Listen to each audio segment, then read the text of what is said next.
في دولة خيالية اسمها جمهورية الجزائر.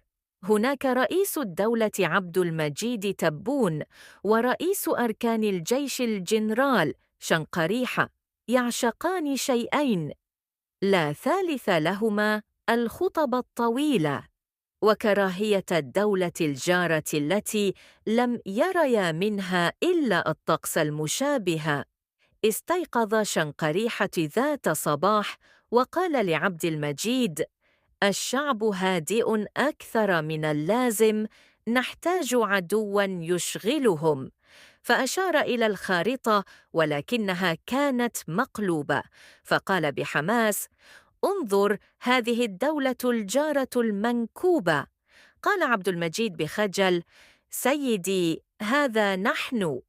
فصرخ الجنرال: اصمت، التفاصيل تفسد الوطنية. خرج الجنرال بخطاب ناري وقال: أيها الشعب، إن الدولة الجارة تكره خبزنا وتحسد شمسنا وتغار من شاينا. فصفق الناس رغم أن أحدهم همس: ولكنهم يشربون نفس الشاي. وبدأت المكائد. مرة أشيع أن المغرب سرق أغنية شعبية ليتبين أنها مسجلة قبل تأسيس الجزائر، ومرة أعلن انتصار عسكري لأن ماعزاً عبر الحدود بالخطأ، ومرة أرسل جاسوس فعاد ومعه هدية وسلام حار لأنه نسي لماذا ذهب أصلاً.